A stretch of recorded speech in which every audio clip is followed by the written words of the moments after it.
Okay, today we're looking at MiniPol, which is a pseudo-analog polyphonic synthesizer from Karanyi Sounds. I don't normally do plugin reviews, but I thought this would be appropriate. I was really admiring their aesthetic design of the GUI interface, and I'm really trying to pick up that kind of simplified style for a gay polycommunist. And the first thing that stood out to me was their clever incorporation of the wave shapes into the logo of it, essentially. You can see right here, it plays right into this 80s, 90s vibe. And we can change the wave shapes randomly. And it will create new wave shapes for it. I thought that was very cool. So I had to get it. It was on sale on their website, part of their Black Friday deals. It is. These are all their other ones. Here we go. 23 instead of 59. And when I got it, I was very satisfied with some things and then very disappointed in some others. So let's look into it. First of all, like I said, they have the categories of oscillators right here, so you can tell what the wave shape is for that given oscillator. And down here we have what they think is the most premier part about the plugin. It's pretty intuitive, and I didn't find it as something I would use necessarily. It's a randomizer. So here we can see, oh, I'm going to randomize the wave shapes. Here I'm going to randomize all the knobs in this section here, called the tone section, that are red. And now I want to do the green and blue ones. So you can see the octaves changing in the middle, and you can see the fine tuning changing here and the pan changing. The color is not changing though. And now here I'm going to randomize all of them in that section. So the wave shapes, the gains, the octave, the type of the sub, I should say also, and the fine tuning and the panning. So if you like randomization, this could be fun for you. Let me just hold a chord and start randomizing.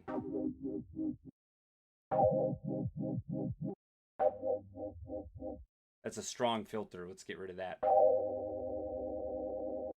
So you can hear the pan position changing, the tuning changing, the octaves changing. Sometimes you can find something cool like that. I have played enough games of Oblivion where I do character design that I can come up with some pretty random parameter states on my own.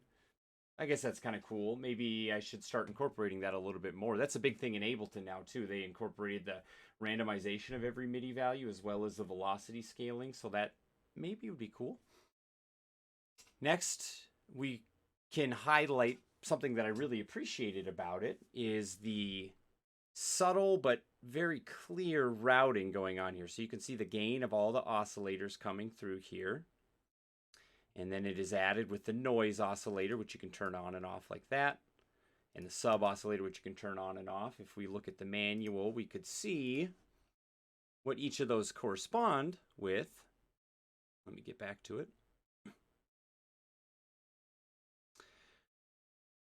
The noise is pretty clear. The color is just where it is filtered. So as we scroll through it, it will go 20 hertz. That's full white noise. We won't be able to hear much because this filter's on. As opposed to this. As opposed to this. And we can turn down the gain on that. Or just turn it off all the way. But right away, we've run into one of the issues or compromises that happens when you have something simplified like this. There's no dedicated envelope for the noise. So that is something that I actually, and I'm all for cutting out choices. Sometimes it's better to have limitations. Pretty much always it's better to have limitations. But this is a limitation I kind of need, especially for like an explosive percussive sound where it's noisy at the beginning but then rings out in a more harmonic sense. So that is one that kind of stands out to me. Same with the sub and the different oscillators. Like it'd be cool to have it brighten up as the triangle, the sawtooth wave cuts through the sine waves. We can see by clicking them, it should be. There we go. Inconsistent. I'm clicking all over here. Does the manual say anything about that? Oh, you have to click and drag. Well, it's not that intuitive, so I don't necessarily love that. But that's okay. I get it now. The problem is you have to... I wish if you just clicked in this region, it should start working. But you can see if I click in the empty space... Oh. And when it doesn't just keep cycling, it's like, oh, you're at the end of it. You hit the square wave, so you can't keep dragging up. I wouldn't mind if it switched to then the sine wave and started the cycle all over again. But I can live with that. Then we come here for velocity scaling. Let's experiment with that. It was hard for me to notice that right away.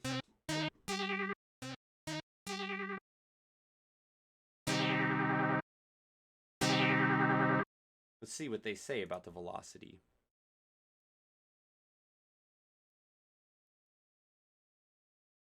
At the end of this section are two controls. The gray knob correlates to how much velocity response is added to the sound, ranging from 0, flat sound, no velocity control, to 100, dynamic sound, completely sensitive velocity control. I did not experience that, but maybe it will. This is very soft. Well, gosh, we could get really precise about this. No, I'm not going to. I don't think it's that essential. So I'm doing very soft, very hard with no velocity scaling. Now very soft, very hard. Oh, I definitely... Well, I didn't hear it that time. So I'm actually pressing it right now. You can kind of hear it.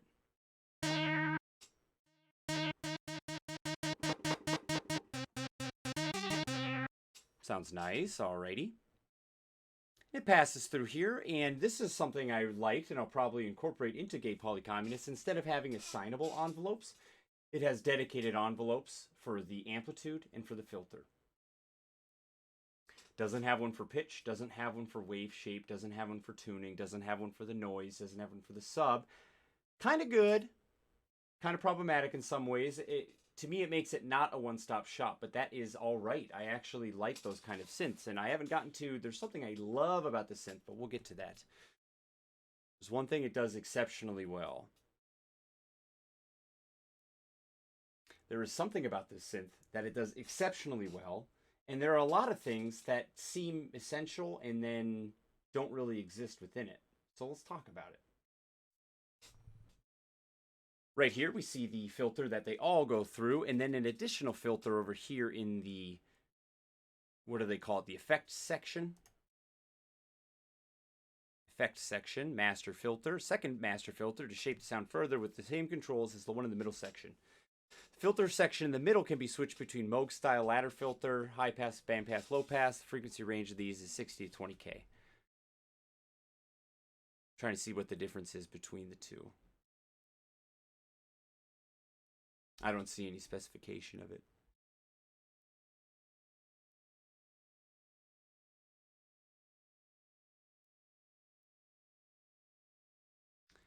All right, we can see here selection between high pass, band pass, low pass.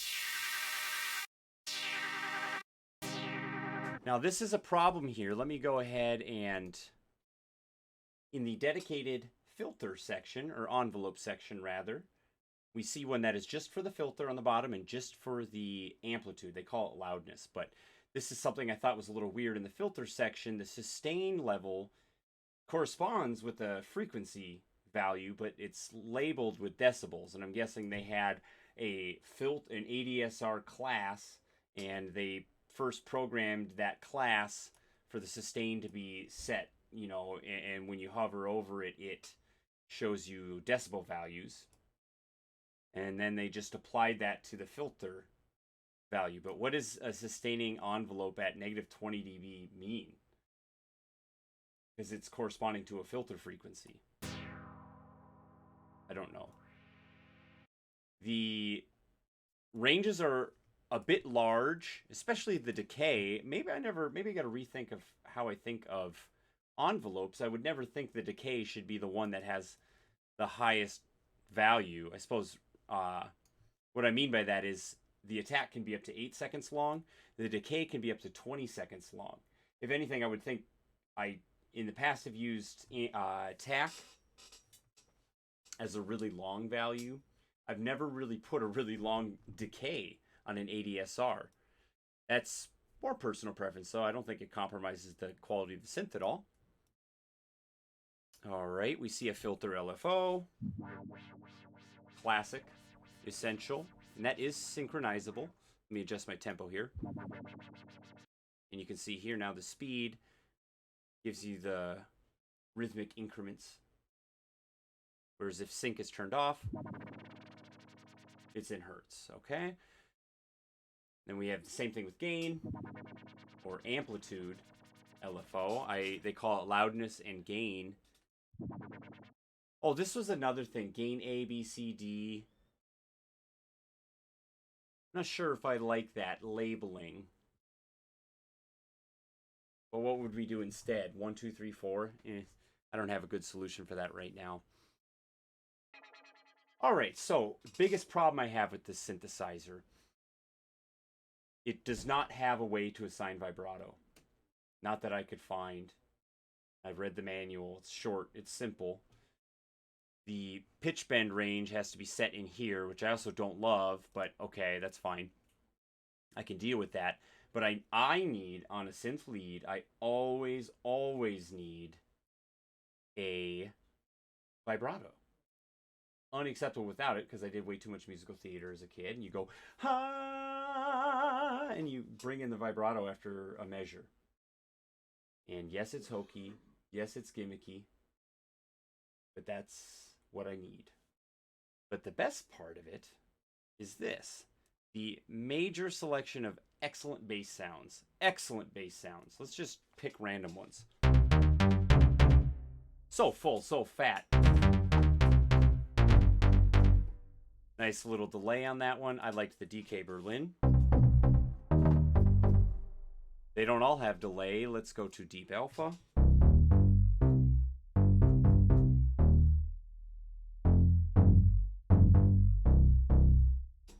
That one's cool.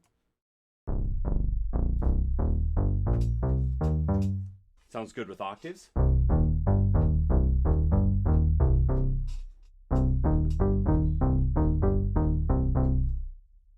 We could do what's drum and bass sound like, huh?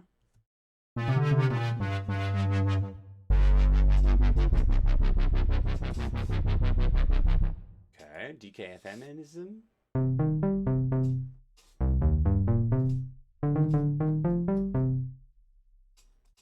Sub Club.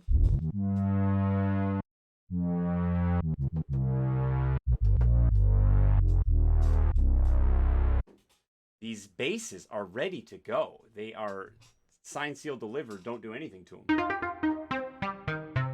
That's a little high.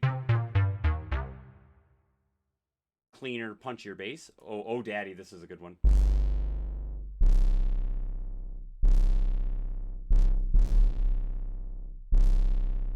All right, now let's compare those fat, sick, tasty bass sounds to some of their leads or whatever they want to call them, basic.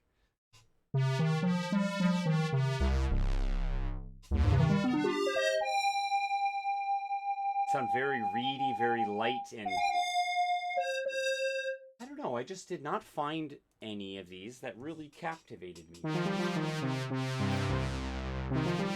And then even when they do sound good, the leads or the basic ones, so when they're in the bass register.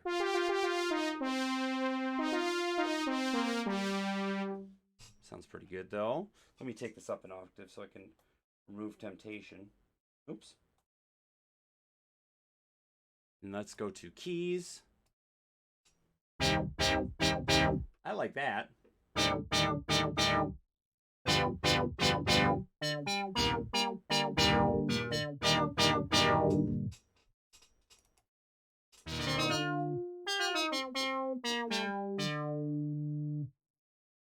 Let's go power synth.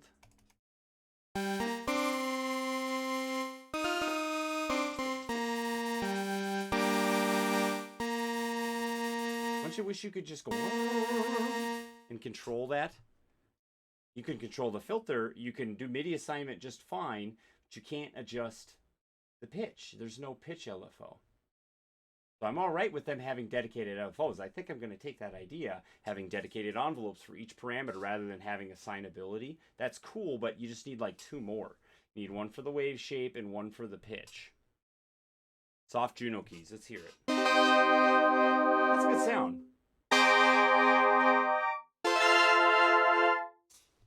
Ooh, reverser. All right. How about cinematic?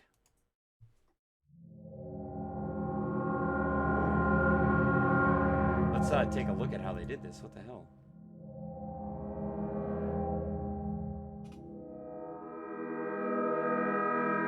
So there's a lot of detuning going on.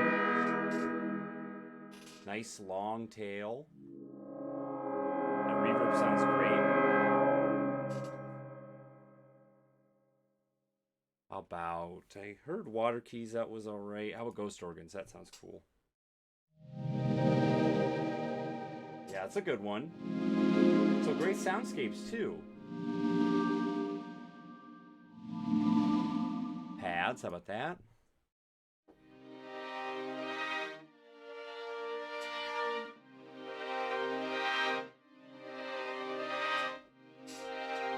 Yeah, I could work with that. Extraterrestrial. Tremolo tail. That's a good one. Let me do a sexy chord.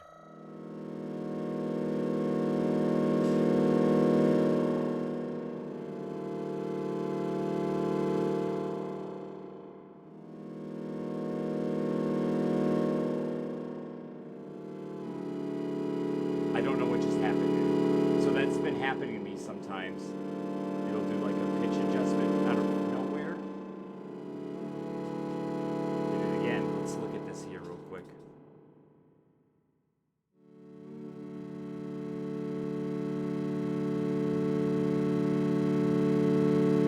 All squares. That's cool. So I invite you to do this also whenever you look at whenever you pick a preset. Let's say you're in Ableton, Wavetable, Serum, whatever, that comes with it, then take a moment and look at the instrument itself and see how they were doing it. And sometimes maybe starting with a preset and tweaking it from there, and then save it. That's a whole new preset. Don't think of it as that original preset anymore when you change some parameters. Plucked in shorts, don't be scared.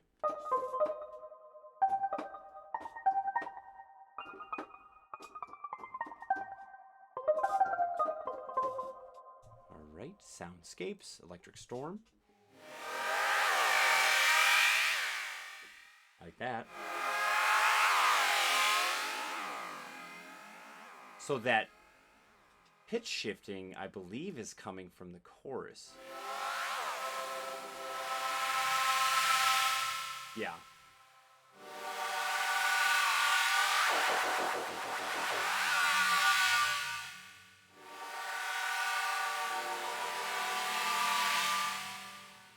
Crank that fine tune.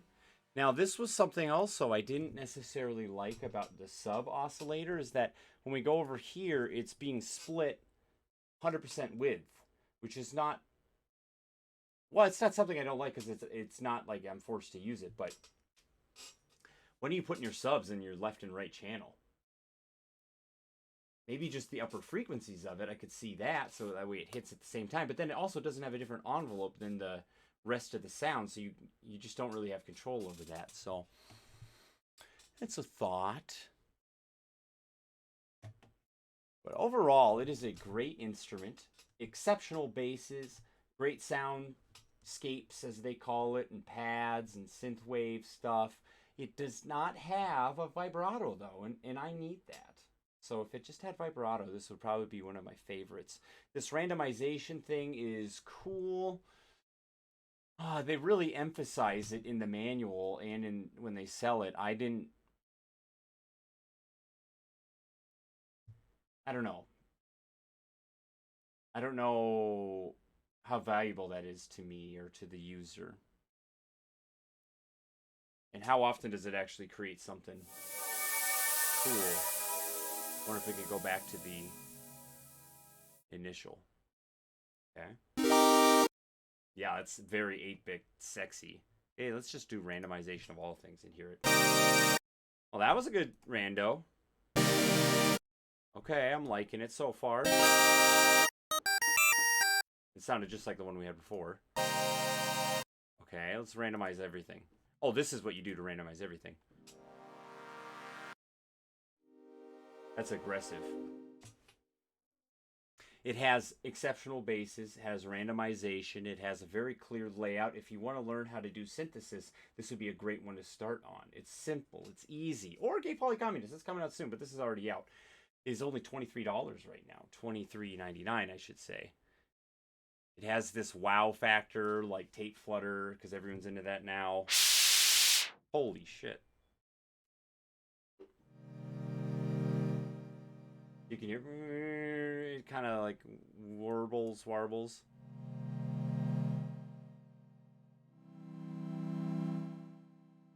It is a nice, clean, easy synthesizer to use, and I like it a lot. I think it's a good value. It's a smaller company. It's Karanyi Sounds. They have contact instruments. They have other plugins. I love their product. I want to say product design, but really more like the advertisement of it. I really enjoy. I encourage you to check it out. Check out their synths. They got that Black Friday sale going on. Also, if you didn't know already, we got a Black Friday sale going on too. My website's going to look... Bitch, you better fucking load. It's going to look bad compared to theirs. Yeah, but it's cute though. Mine's cuter. I don't know why shit's not loading very well right now. And they don't have a face like that, so... But yeah, check it out.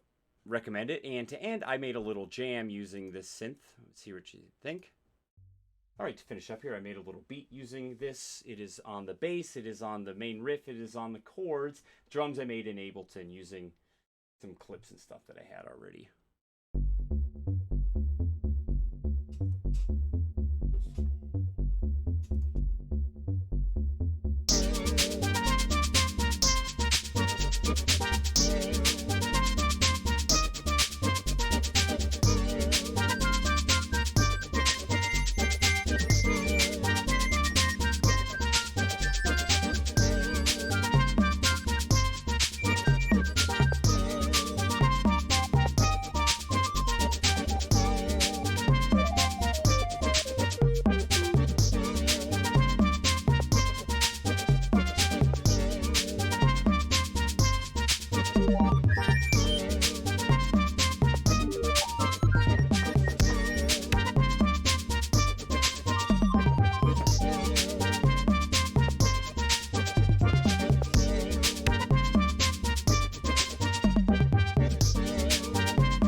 There you go.